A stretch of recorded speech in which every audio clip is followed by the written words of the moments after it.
कांग्रेस नेता पवन खेड़ा के सरकार से तीखे सवाल।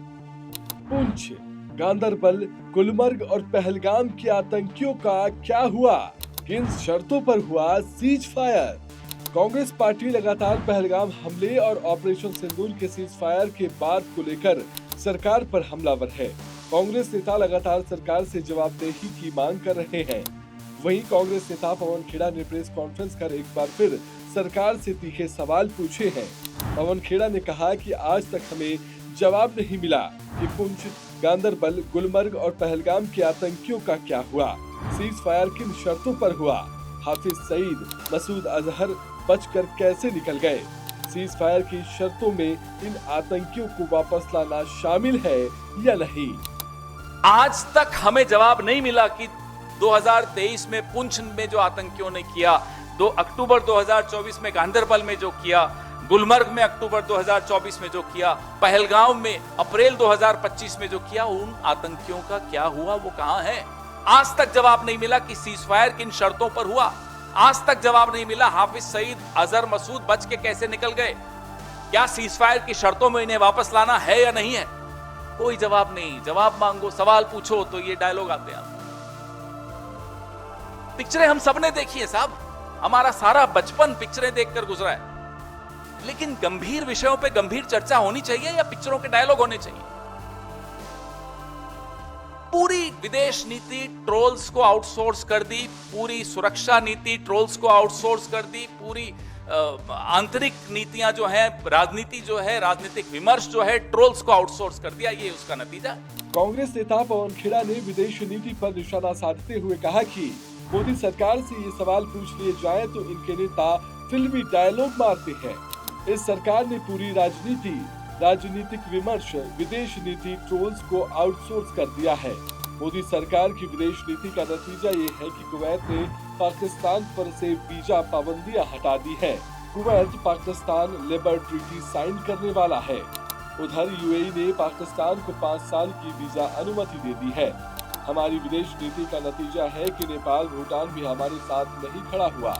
इस पूरे संघर्ष में पता चल चुका है कि चीन और पाकिस्तान कैसे एक साथ सामने आए, लेकिन सरकार इस पर कुछ नहीं कह रही है। आखिर यह सरकार हाइफेनेशन होने क्यों दे रही है? इस सरकार के ट्रोल्स ने जिस ईरान के बारे में भद्दी टिप्पणियां की, उसने कल खुलकर कहा कि पाकिस्तान आतंक को शरण देता है। नतीजा मैं आपको बताता हूं क्या हुआ पिछले 10 घंटों में। क्या हुआ विदेश नीति का मैं आपको एक ज्वलंत उदाहरण देता हूं। कुवैत ने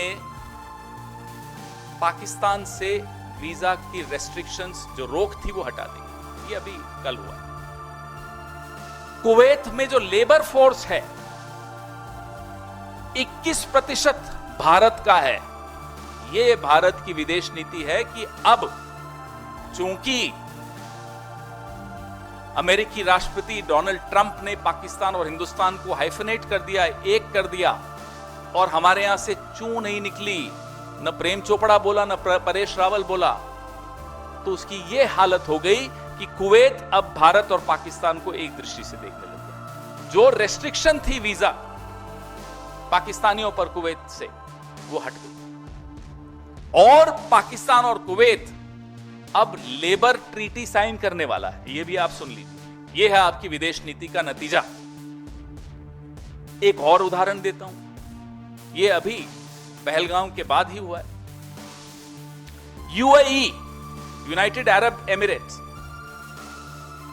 पाकिस्तान और भारत की हाइफेनेशन का नतीजा देखिए कि 5 साल का वीजा की अनुमति पाकिस्तान को भी दे दी। ये स्थिति अब हमारी विदेश नीति की हो गई है। हम रोज कह रहे हैं, पिछले 1 महीने से कह रहे हैं कि साहब, एक नेपाल और भूटान तक नहीं बोला जब भारत पर संकट आया। किसी एक देश ने पाकिस्तान को आतंकी देश नहीं बोला। हमारी जुबान अकेले हम बोलते रहे, हमारी बात में बात नहीं मिलाई किसी ने। ये विदेश नीति की कमजोरी नहीं है तो और क्या है? बहरहाल कांग्रेस के इन सवालों पर क्या है आपकी राय, हमें कमेंट कर जरूर बताएं। और ऐसी ही अन्य खबरों से अपडेट रहने के लिए आप बने रहिए खबर विभाग के साथ। नमस्कार।